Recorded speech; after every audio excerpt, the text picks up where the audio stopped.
क्या हाल है साथियों, मैं विकास तोमर आपके अपने trust channel collective study for success पे आप लोगों का स्वागत करता हूं। देखिए, 4 मेगा करंट अफेयर हम लोग हिंदी इंग्लिश में देखने वाले हैं। टेलीग्राम चैनल जो हमारा फ्री वाला, उसका लिंक डिस्क्रिप्शन में दे रखा है, आप लोग ज्वाइन कर लीजिएगा। जो हमारे पेड ग्रुप्स चल रहे हैं यूपीएससी और यूपीपीएससी 2023 का भी हम लोग जो है प्लान कर रहे हैं, तो उसके लिए ज़्यादा जानकारी के लिए आप लोग जो है बात कर सकते हैं 9650347272 पर। ठीक, 2023 का पूरा फाउंडेशनल ग्रुप होगा वो। ठीक, और अभी जो प्रीलिम्स के ग्रुप चल रहे हैं उसमें अगर आप चाहो तो आखिरी समय पे ज्वाइन कर सकते हो। वैसे तो अब लेट हो गया है, तो आपकी मर्जी है, देख लीजिएगा। ठीक, बाकी सारा मटेरियल टेस्ट सीरीज सब आपको उसमें मिल जाएगा। आज के जो 10 मोस्ट इंपॉर्टेंट टॉपिक्स हैं प्रीलिम्स और मेंस एग्जामिनेशन में आ सकते हैं, वो हैं ये सारे, जिनको अब हम लोग देखेंगे विस्तार से। देखिए, नेशनल ओपन एक्सेस रजिस्ट्री। अब इस टॉपिक को समझने के लिए हमें ये समझना जरूरी है कि ओपन एक्सेस का क्या मतलब है। ओपन एक्सेस का मतलब इलेक्ट्रिसिटी के फील्ड में क्या है। ठीक, तो ये सबसे बड़ी चीज़ है। देखो, ओपन एक्सेस इलेक्ट्रिसिटी में ये है कि जो लोग कंज्यूमर्स हैं बड़े बड़े, ठीक, इलेक्ट्रिसिटी जो प्रोड्यूस करते हैं, तो मान लीजिए कोई एक लोकेशन पे है, बड़ा जो है कंज्यूमर है, वो भोगता है जो पावर इलेक्ट्रिसिटी जो है जिसको चाहिए, वो ए लोकेशन पे है, लेकिन उसको जो है यहाँ से महंगी मिल रही है, क्योंकि यहाँ पे जो लोकल लेवल पे जो प्रोड्यूस कर रहा है उसकी एक तरीके की मोनोपोली, उसको लग रहा है कि हम हमसे नहीं करेगा तो कहाँ जाएगा। ठीक, लेकिन उसको बी से जो लोकेशन से सस्ते में इलेक्ट्रिसिटी मिल सकती है, क्योंकि अब तो इलेक्ट्रिसिटी सब कुछ नेशनल ग्रिड से जुड़ भी चुकी है। तो इलेक्ट्रिसिटी में कौन सा उसको जो है लॉजिक को बिल्कुल टाइम लगना नहीं ज़्यादा। ठीक, तो सस्ते से पड़ेगी। तो ओपन एक्सेस यही चीज़ आसान भाषा में समझ में आए तो ओपन एक्सेस इसी चीज़ को एनेबल करता है। ठीक, जो भी कंज्यूमर्स हैं, बड़े बड़े कंज्यूमर्स हैं, वो उनकी चॉइस है, ओपन एक्सेस उनको मिल सकता है जहां से भी उनको जो है सस्ते में बिजली मिले। ठीक, इसमें सबसे एक चीज़ इंपॉर्टेंट है कि कोई ज़रूरी नहीं है कि उनको लोकल जो डिस्कॉम्स हैं, डिस्ट्रीब्यूशन कंपनी या प्रोडक्शन जो वहाँ पे हो रहा है, उन्हीं से ही खरीदना पड़े। It is not mandatory. This is the main point open access जो है रजिस्ट्री। आप देखो, हुआ क्या है कि ओपन एक्सेस रजिस्ट्री, अब इसको पूरा जो होता था शॉर्ट टर्म के लिए, मान लीजिए कोई शॉर्ट टर्म के लिए खरीदना चाहता है, ठीक, इलेक्ट्रिसिटी, तो ये सारा सिस्टम जो है वो ऑनलाइन कर दिया गया। बस ओपन एक्सेस अगर समझ में आ गया ना, तो फिर अब इसके बाद तो बस सारी चीज़ें ऑनलाइन कर दी गई है शॉर्ट टर्म ओपन एक्सेस के लिए। इलेक्ट्रिसिटी प्रोसेसिंग आराम से जो है, जितना भी जो प्रशासनिक कार्यवाही होती थी, जो भी एप्लीकेशन दी जाती थी मैनुअली, अब वो सब कुछ आपका जो है इलेक्ट्रॉनिकली हो गया है, और इंटर स्टेट ट्रांसमिशन सिस्टम के लिए हो गया। मतलब कि एमपी का यूपी से, यूपी का मुंबई से, मतलब महाराष्ट्र से इंटर स्टेट के लिए हो गया। ठीक, तो अब इसमें नोडल एजेंसी कौन सी है? नोडल एजेंसी जो इसको कार्यान्वित करेगी वो है नेशनल लोड डिस्पैच सेंटर। ठीक, ये ऑपरेट किया जाता है किसके द्वारा? पोसोको के द्वारा, power system operation corporation limited के द्वारा। ये जो है नोडल एजेंसी है एनएलडीसी, आपका इम्प्लीमेंटेशन ऑपरेशन ऑफ एनओएआर। ठीक, और इससे इलेक्ट्रिसिटी मार्केट बढ़िया होगा, लोग जो है निवेश भी इलेक्ट्रिसिटी में ज़्यादा करते हैं, इंटीग्रेशन भी, रिन्यूएबल एनर्जी को भी जो इंटीग्रेशन कर सकते हैं। भाई अगर मान लो किसी को सोलर एनर्जी सस्ते मिले तो वहाँ से ले लेगा वो, ठीक है ना, ओपन एक्सेस है। तो ये चीज़ हो गई यहाँ पर, मिनिस्ट्री ऑफ पावर के अंतर्गत ये लाया गया है। 5th अमेंडमेंट किया गया था regulation of open access in interstate transmission, उसको अब संचालित कर लिया गया है। ओपन एक्सेस समझ में अगर वो ना समझ में आता तो फिर जो है इस वाले टॉपिक को याद करने में मुश्किल होती। लेकिन चलिए, अभी देखो, मोदी जी गए हुए हैं यूरोप के टूर पे, और सबसे पहले वो उतरे जर्मनी में। ठीक, उसका एक रीज़न ये है कि जर्मनी ये कह रहा था कि G7 जो वहाँ पर मीटिंग होने वाली है उसमें हम इंडिया को, पहले कह रहा था हम बुलाएंगे, फिर बाद में कहने लगा था क्योंकि यूक्रेन और रशिया वाले वॉर पे अपनी पोजीशन क्लियर नहीं कर रहा था इंडिया, तो ऐसी न्यूज़ आई थी कि वो हो सकता है कि इंडिया को ना बुलाए, गेस्ट मेंबर की तरह ना बुलाए, क्योंकि G7 का अभी इंडिया मेंबर तो नहीं है, ये चीज़ आपको मालूम होनी चाहिए। ठीक, तो इंडिया, अब मोदी जी सीधे सबसे पहले गए यूरोप टूर में, वहाँ कहाँ गए? जर्मनी गए। ठीक, तो इससे आपको ये याद रहेगा कि हाँ भाई जर्मनी गए थे, और वहाँ पे हम लोगों ने कल पढ़ा था कि स्ट्रेटेजिक पार्टनरशिप तो हमारी जर्मनी के साथ ही है, उसमें जो है India Germany inter governmental consultation करके जो है हम लोग के बीच में परामर्श होता है। तो इसका 6ठा संस्करण अभी था। ठीक, कहाँ पे हुआ? बर्लिन में हुआ, क्योंकि वहाँ गए हुए हैं। ठीक, और वो भी जो है आपका द्विवार्षिक, मतलब 2 वर्ष में एक बार होता है इंटर गवर्नमेंटल कंसल्टेशन इंडिया और जर्मनी के बीच में। अब यहाँ पे कई सारे जो है एग्रीमेंट्स हुए हैं, जैसे कि green and sustainable development partnership. ये मैं एग्रीमेंट इसलिए आपको यहाँ पे बता रहा हूँ कि स्टेट पीसी या फिर यूपीएससी में भी पूछ सकता है कि बताइए ये एग्रीमेंट अभी रिसेंटली किस कंट्री के साथ हुआ है, ठीक, या फिर बताइए इंडिया और जापान के बीच, इंडिया और जर्मनी के बीच में कौन कौन से एग्रीमेंट हुए हैं, या फिर कौन सा नहीं हुआ। तो आप लोग ये पढ़ा होगा तभी तो कर पाओगे। तो green and sustainable development partnership, दूसरा है triangular development corporation, third country, मतलब इंडिया जर्मनी मिलके किसी तटस्थ यानी कि थर्ड कंट्री में कुछ काम करना चाहते हैं साथ मिलके, उसकी बात हो रही है यहाँ पर। और कुछ ऐसा क्लासिफाइड इंफॉर्मेशन, मतलब जो ओपनली शेयर नहीं किया सकती, तो उसका आदान प्रदान म्यूचुअल प्रोटेक्शन उसका किया जाएगा इंडिया और जर्मनी के बीच में। और डायरेक्ट इनक्रिप्टेड कनेक्शन भी होगा ताकि बीच में कोई हैक ना कर सके। क्या बातें हो रही हैं, मिनिस्ट्री ऑफ एक्सटर्नल अफेयर और जर्मन फॉरेन ऑफिस के बीच में, ठीक। तो ये इस पर भी एक समझौता हुआ है। रिन्यूएबल एनर्जी पार्टनरशिप पे भी समझौता हुआ है। Comprehensive migration and mobility partnership पे भी हुआ है, आवाजाही की बात हो रही है यहाँ पर, वीज़ा, ये सारी चीज़ें, ठीक। और advance training of corporate executive and junior executive from India, India से जाएंगे वहाँ पे जाके उनको अग्रिम जो है प्रशिक्षण, उन्नत प्रशिक्षण वहाँ पर मिलेगा, ठीक। और इंडो जर्मन जो है ग्रीन हाइड्रोजन टास्क फोर्स बनाई जाएगी। ये याद रखना, एग्रो इकोलॉजी भी हमारा इंडिया जर्मनी के बीच में हुआ है। और फॉरेस्ट लैंडस्केप रिस्टोरेशन, अब देखो जो ये जो आपका ये हुआ है इंडिया इंटर गवर्नमेंटल कंसल्टेशन, इसमें एक चीज़ आप इस फोटो में अगर देखो तो यहाँ पे मोदी जी प्रधानमंत्री और जो जर्मन चांसलर है वो दोनों तो वही हैं, साथ ही साथ मंत्री भी हैं दोनों तरफ के। तो ये एक इसकी विशेषता होती है जो आपका इंटर गवर्नमेंटल कंसल्टेशन है कि इसमें मंत्री भी जाते हैं। अब इसी को थोड़ा सा जो है विस्तार से देख लेते हैं। 6th Indian Germany inter governmental consultation था, बर्लिन में हुआ। जर्मन चांसलर अभी दिसंबर में नए बने, इससे पहले जो है एंजेला मर्कल जी थी, अब वो हट गई हैं, ठीक। अभी नई जो वहाँ पे आई है सरकार, ओलाफ स्कॉल्स करके हैं, उनके द्वारा बनाई गई है, ठीक। 2 साल में एक बार होता है आईजीसी, और इसमें मिनिस्टर्स भी आते हैं दोनों तरफ से। और अभी नई जर्मन मिनिस्ट्री गवर्नमेंट बनी है, मोदी जी की पहली विजिट है यूरोप, पहली फॉरेन विजिट भी है, यूरोप के लिए विजिट भी है इस साल की, और वो भी जर्मनी को है। क्यों है वो, अब देखो वही चीज़ यहाँ पर आ गई कि जो चांसलर है उन्होंने बोला है कि हम इंडिया को इनवाइट कर रहे हैं G7 समिट में। और इंडिया ने ये भी बोला कि ग्रीन गोल जो है हमारे प्लान है हमारे इंडिया के, उसको जर्मनी भी सपोर्ट करता है। वहीं फिर बात होने लगी जो समझौता हम लोगों ने पहला पढ़ा था, green and sustainable development partnership पे बातचीत हुई। इसमें यही है सस्टेनेबल डेवलपमेंट, सतत जो विकास जो गोल है उन सब पे बात होगी। क्योंकि देखो जर्मनी ने पीछे भी 2030 तक उन्होंने कहा है कि हम 10 बिलियन यूरोस तक देंगे नए और एडिशनल डेवलपमेंट असिस्टेंस देंगे, वहीं क्लाइमेट चेंज से संबंधित है, सस्टेनेबल डेवलपमेंट से संबंधित, ठीक। तो यहाँ पे कई सारे पार्टनरशिप ये सब हुआ है। खैर अब थोड़ा सा जर्मनी की ज्योग्राफी देख लेते हैं, ठीक। आपका कैपिटल क्या है, बर्लिन, ठीक। और इसमें किससे किससे भैया टच कर रहा है, ये बाल्टिक सी से टच कर रहा है, नॉर्थ सी से टच कर रहा है, डेनमार्क से टच कर रहा है, ठीक। कंट्री देखो तो नेदरलैंड, बेल्जियम, लग्जमबर्ग, स्विट्जरलैंड, ठीक है, फ्रांस, आपका ऑस्ट्रिया, चेक रिपब्लिक और पोलैंड, ठीक है। तो ये सारी जो कंट्रीज हैं इससे ये टच करता है।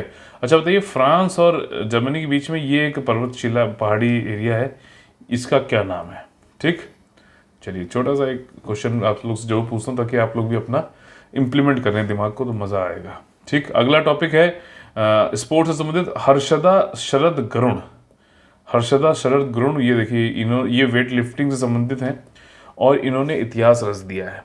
भारत की तरफ से पहली जो है कोई एथलीट, मतलब मेल या फीमेल अगर आप देखो, ठीक, तो ऐसी बनी है ये जिन्होंने गोल्ड मेडल जीता है जूनियर के 45 किलोग्राम वाले कैटेगरी में, ठीक है।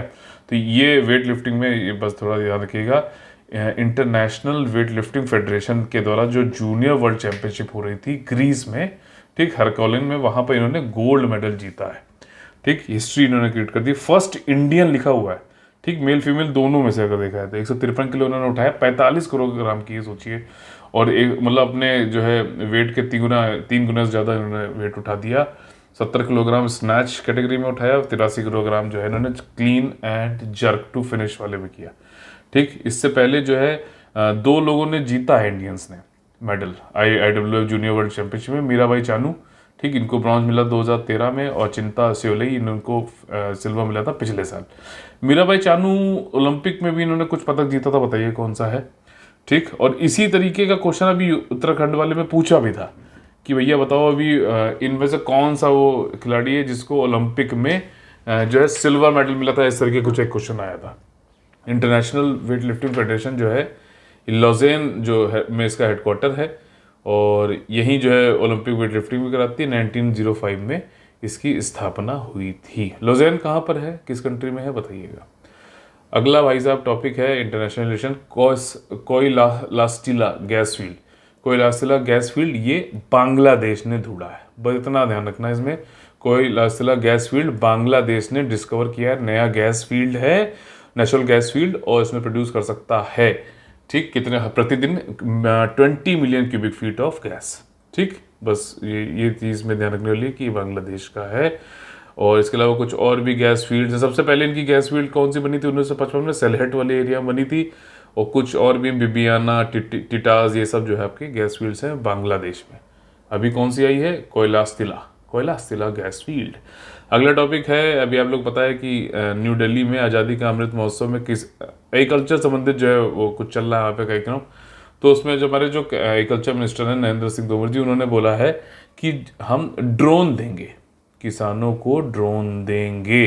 ठीक, तो उसमें से किसान अगर SC ST कम्युनिटी से है, ठीक, व्यूमन है, ठीक, तो इन सबको 50% तक ड्रोन खरीदने पर सब्सिडी दी जाएगी। स्मॉल, लघु और सीमांत जो है फार्मर है, छोटा किसान है, ठीक, और farmers of north eastern state, जो उत्तर पूर्वी भारत के जो फार्मर्स हैं, इन सबको 50% तक सब्सिडी मिलेगी। किसान ड्रोन तुम खरीदो सही। भाई ड्रोन से काफ़ी फायदे होते हैं, इससे आप जो है फसल का मूल्यांकन कर सकते हो, भूमि का अभिलेखों के डिजिटलीकरण कर सकते हो, कीटनाशक, एक स्कीम भी अब मैंने आप लोग को पढ़ाई है कई बार, स्वामित्व करके, याद आ रहा है।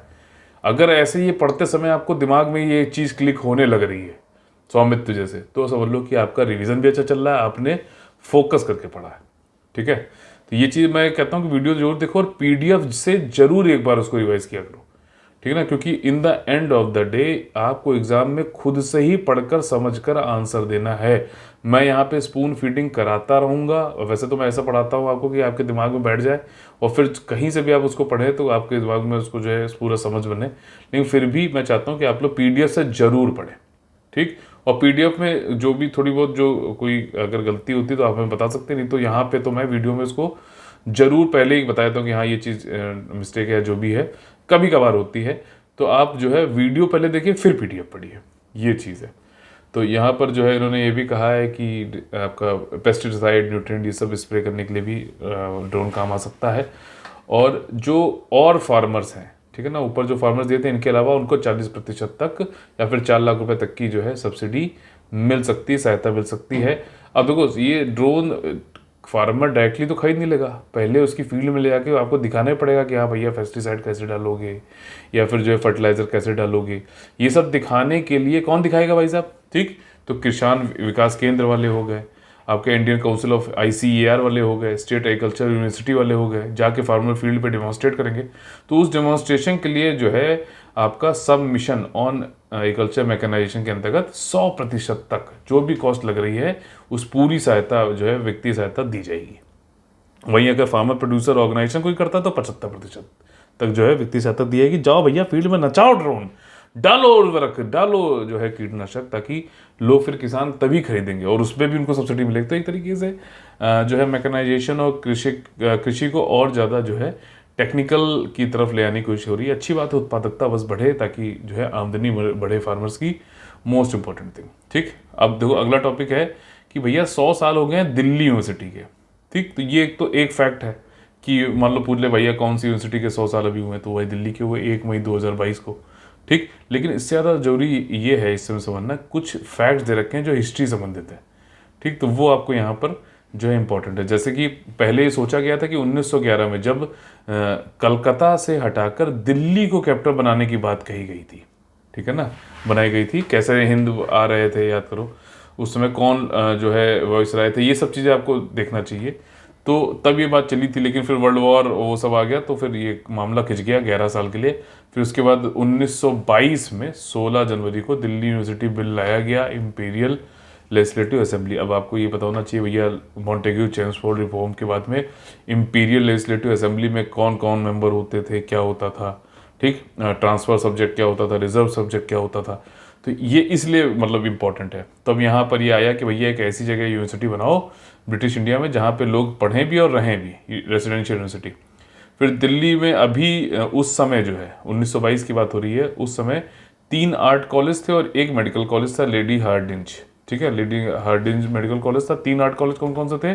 सेंट स्टीफेंस 1882 में आया था सबसे पहले, कैम्ब्रिज मिशन के द्वारा बनाया गया था। इसके अलावा हिंदू कॉलेज 1899 और रामजस कॉलेज 1917 में, ठीक। तो ये 3 कॉलेज को जो है इस पहली जो यूनिवर्सिटी है इसका कॉन्स्टिट्यूएंट बना दिया जाता दिल्ली यूनिवर्सिटी का, ऐसा भी इंपीरियल उसमें बिल में बताया जा रहा है, ठीक। फिर इसको जो है भाई साहब असेंबली, इंपीरियल लेजिस्लेटिव असेंबली से 22 फरवरी को पास करा लिया गया। फिर काउंसिल ऑफ स्टेट जो होता था उससे 28 फरवरी से पास करा लिया गया। वॉइस राय ने एसेंट दे दिया 6 अप्रैल को। और फाइनली DU एक्ट आया भैया फोर्स में 1 मई 1922 को, ठीक, with voice Roy Lord reading. अब देखो कौन उस समय वॉइस रॉय थे, तो आज एक होमवर्क कर लेना है, ठीक है। हिस्ट्री में जो ये जितने वॉइस रॉय, पहले गवर्नर जनरल ये सब होते थे। पहले गवर्नर जनरल ऑफ बंगाल होता था, फिर गवर्नर जनरल ऑफ इंडिया होता था, फिर जो है 1857 के बाद में वॉइस रॉय आया। तो ये सारी लिस्ट दे रखी है स्पेक्ट्रम वाले में एक साथ, उसको जो पढ़ लेना। तो 1922 में कौन थे? वॉइस रॉय लॉर्ड रीडिंग, ये इसके पहले चांसलर बने। और दिल्ली यूनिवर्सिटी के पहले वाइस चांसलर कौन बने? हरि सिंह गौड़। तो ये चीज़ ध्यान रखिएगा, हरि सिंह गौड़। तो DU ने अपने जो है पहले 2 फैकल्टीज़ थी इसमें, आर्ट एंड साइंस की, और आर्ट डिपार्टमेंट थे English, history, economics, Sanskrit, Arabic, Persian, physics, chemistry, ठीक। ये सारी चीज़ें यहाँ पर ध्यान रखना। अगला टॉपिक है आपका PK2। देखो मधुमेह की बीमारी ऐसी होती है भैया, जिंदगी भर साथ में रहती, पलती है साथ में। तो अभी IIT मंडी, मंडी क्या है? एक हिमाचल प्रदेश में जगह है। तो वहाँ पे जो IIT, वहाँ के रिसर्चर्स ने एक अणु की पहचान की है, ड्रग मॉलिक्यूल की पहचान की है जो डायबिटीज से निजात दिला सकता है। इस अणु, ये जो अणु है, मॉलिक्यूल है, ये है PK2। ये हमारी पैनक्रियाज यानी कि अग्न्याशय में जो है इंसुलिन को रिलीज करने के लिए ट्रिगर कर देता है। तो अच्छी बात है। और चूंकि ये गैस्ट्रो इंटेस्टाइनल में जो है एब्जॉर्ब भी हो जाता है, तो हम इसको ओरली भी दे सकते हैं, इंजेक्शन लगाने की जरूरत नहीं है, ठीक। PK2 नाम है, ठीक। तो ये आमिर खान की PK मूवी का जो है सेकंड वर्जन नहीं है, ये मधुमेह को जो है सही करने के लिए एक मॉलिक्यूल है जो कि पैनक्रियाज से जो है इंसुलिन को ट्रिगर करके रिलीज करा लेता है। और इंसुलिन ही आपको पता है कि हमारे शुगर लेवल्स को कंट्रोल रेगुलेट करता है। ज़्यादा निकल रहा है तो ज़्यादा शुगर है तो उसको कम कर देगा, कम है तो ज़्यादा कर देगा, ये काम करता है। और इसमें जो है आपका ये ओरली इसको दिया जा सकता है। और कुछ 2 घंटे के बाद चूहे में जब इसकी वो टेस्टिंग करी जा रही थी, तो लीवर, किडनी, सब जगह जो है पैनक्रियाज में इसको डिस्ट्रीब्यूटर देखा गया। और ठीक है, मतलब इसको जो है हम लोग ओरली इसको यूज़ कर सकते हैं। PK2 IIT मंडी मधुमेह की बीमारी से आज़ादी दिला सकता है। और वो भी मधुमेह भी 2 तरीके का होता है, एक टाइप 1 और टाइप 2। एक होता है जो आपको जेनेटिकली बचपन से ही होता है, और एक होता है जो आपकी लिविंग स्टाइल की वजह से खाली बैठे हुए हैं, खाते जा रहे हैं, कुछ नहीं काम करना है, मिठाई बिल्कुल ठोक रहे हैं दिन भर, तो वो जो है आपका दूसरे तरीके की डायबिटीज़ होती है। तो ये दोनों को ही जो है के ऊपर इफेक्टिव होगी। ऐसा इसलिए है क्योंकि ये PK2 जो मॉलिक्यूल है, ये इंसुलिन तो रिलीज कराता ही कराता है, साथ ही साथ एक बीटा सेल होता है, ठीक। ये इंसुलिन के प्रोडक्शन के लिए बहुत बढ़िया होता है। तो बीटा सेल का अगर लॉस होने लगे ना, तब भी इंसुलिन निकलना बंद हो जाता है। तो बीटा सेल के लॉस को ये रोक देता है। तो इंसुलिन जो है वो किसी तरीके, मतलब दोनों तरीके से इंसुलिन को ये जो है बढ़िया प्रोड्यूस करा रहा है पैंक्रियाज यानी कि अग्न्याशय से। तो ये जो है डायबिटीज से लड़ने में काफ़ी मदद करेगा PK2 IIT मंडी, ठीक। अगला टॉपिक है आपका मौसम विभाग के साथ में IIT बॉम्बे ने एक एग्रीमेंट किया है, लेटर ऑफ एग्रीमेंट किया है कि क्लाइमेट चेंज से कुछ सोल्यूशंस हम देना चाहते हैं, ठीक। और ये सोल्यूशन जो होंगे टेक्नोलॉजी बेस्ड होंगे, ड्रोन और सेंसर्स के थ्रू हम सोल्यूशन देना चाहते हैं। स्मार्ट मॉनिटरिंग सिस्टम होगा, टेम्परेचर, प्रेशर, मॉइस्चर ये सब चेक करेगा। क्लाइमेट स्मार्ट एग्रीकल्चर टेक्नोलॉजी होगी, वाटर और खाद्य सुरक्षा ये सबसे संबंधित होगा। Intelligent and automated early warning system होगा, भैया फ्लड आने वाला है, बारिश आने वाली है, स्टॉर्म आने वाला है, ठीक, पहले ही बता देगा। स्मार्ट पावर ग्रिड मैनेजमेंट भी होगा। मान लीजिए जो है आपको जब ज़्यादा डिमांड नहीं है तो भाई सब कम जो है पावर प्रोड्यूस करेगा पावर का, ताकि नुकसान ना हो, ठीक है। तो ये सारी चीज़ें कौन कौन है बीच में? IIT बॉम्बे और IIT और IMD मौसम विभाग इंडियन मेट्रोलॉजिकल डिपार्टमेंट, ये किस मिनिस्ट्री के अंतर्गत आता है? Ministry of earth sciences. ठीक, यहाँ पे जो सेक्रेटरी हैं अर्थ साइंसेस के, उन्होंने कहा कि जिस तरीके से साइंस ने क्लाइमेट से संबंधित चीज़ों को समझा है, क्लाइमेट चेंज से संबंधित चीज़ों को समझा है, जलवायु परिवर्तन से संबंधित चीज़ों को समझा है, वैसे ही गणित और ये आपका इंजीनियरिंग और सोशल साइंसेस वालों को भी समझना चाहिए। आईआईटी बॉम्बे जो है, बॉम्बे का जो मिशन है, ये एक क्लाइमेट स्टडीज़ में काफ़ी अच्छा काम कर रहे हैं लोग। ठीक, अगला टॉपिक है आपका ट्रांसनिस्ट्रिया। ट्रांसनिस्ट्रिया, ये आप लोग को याद होगा, मैंने आप लोग को जब यूक्रेन के ऊपर वॉर हो रही थी, उससे पहले जब हो गई थी तो उससे पहले मैंने बताया था, पढ़ाया था आप लोगों को कि जैसे दोनस्क की बात हो रही है, लुहांस की बात हो रही है कि इसको इंडिपेंडेंट घोषित कर रहा है रशिया, वैसे कुछ और रीजन भी हैं। तो यूक्रेन रशिया हो गया और यहाँ पे है मालदोवा। मालदोवा से ऐसे देखा है सीधे सीधे तो एक एरिया है ट्रांसनिस्ट्रिया। ठीक, इसको भी जब सोवियत संघ का विघटन हो गया, डिसइंटीग्रेशन हो गया 1991 में सोवियत संघ का, यूएसएसआर का, तो ये एरिया में कुछ रशियन, प्रो रशियन जो है चीज लोगों ने अपनी, इन्होंने मालदोवा ने भी बोला कि हम भैया स्वतंत्र हैं, ट्रांसनिस्ट्रिया वालों ने भी बोला कि हम स्वतंत्र हैं। हालांकि इसको जो है किसी ने मान्यता नहीं दी। ठीक, लेकिन ये फैक्ट में अगर देखा है तो ये ट्रांसनिस्ट्रिया मोल्दोवा से अलग है। मोल्दोवा ने चाहा भी इनके ऊपर सोल्जर्स भेज के इनके ऊपर कंट्रोल करने की, बट इनको जो है रशिया की मदद से इनको हरा दिया गया। और अभी भी देखा जाए तो रशियन लैंग्वेज ये लोग बोलते हैं, मोल्दोवन वाले नहीं बोलते हैं। जो लिखते हैं स्क्रिप्ट वो भी रशियन वाली है, और इनकी पूरी इकोनॉमी भी अगर देखा जाए, ठीक, तो वो भी रशिया की सब्सिडी और रशिया की गैस और उन सब पे ही निर्भर है। हालांकि रशिया ने भी इसको रिकॉग्नाइज नहीं किया एक अलग कंट्री या अलग इंडिपेंडेंट स्टेट की तरह, लेकिन पूरी तरीके से रशिया के ऊपर ही निर्भर है। और अभी ऐसा लग रहा है कि यूक्रेन वॉर में, अब देखो यूक्रेन को आपके रोमानिया की तरफ से, नॉर्थ से, ईस्ट से तो रशिया है ही है, साउथ से क्रीमिया और जो है ब्लैक सी के से यहाँ पे कर रहा है। अब वेस्ट से साइड से ट्रांसनिस्ट्रिया में भी कई सारे धमाके हुए हैं, तो हो सकता है ये भी अब खिंच आए इसमें। तो अब ये पूरी तरीके से देख रहे हो, इसको जो है ट्रैप कर लेगा रशिया, ऐसा कहा जा रहा है। ठीक, तो अब यहाँ कई धमाके हुए हैं तो ये ट्रैप कर लिया गया है, ये चीज़ बता दी। देखिए यहाँ पे इसकी ये लोकेशन भी है, और ये ट्रांसनिस्ट्रिया है। भाई क्या हो गया? ठीक है, एक सेकेंड, ये ट्रांसनिस्ट्रिया है। ठीक, ब्लैक सी हो गया, यूक्रेन हो गया, डॉनबास रीजन, लुहांस, वो सब आपको पता ही है। ये क्रीमिया, ये ऑलरेडी रशिया ने इसको एनेक्स कर लिया था 2014 में। तो कैसा लगा आज का आप लोग सेशन? ये देखिए ओपन एक्सेस की मैंने यहाँ पे डेफिनेशन रखी थी, आप लोग इसको पढ़ सकते हैं। अगर अच्छा लगा है आज का सेशन तो लाइक का बटन तोड़िए, ज़्यादा से ज़्यादा लोग को शेयर करो यार, क्यों, थोड़ा बहुत मोटिवेशन मेरा भी कर दिया करो। मेहनत लगती है कि ये सब जो है काम धाम करने में, आप लोग के लिए अच्छे से अच्छा कंटेंट लाने में, तो थोड़ा मोटिवेशन करिए।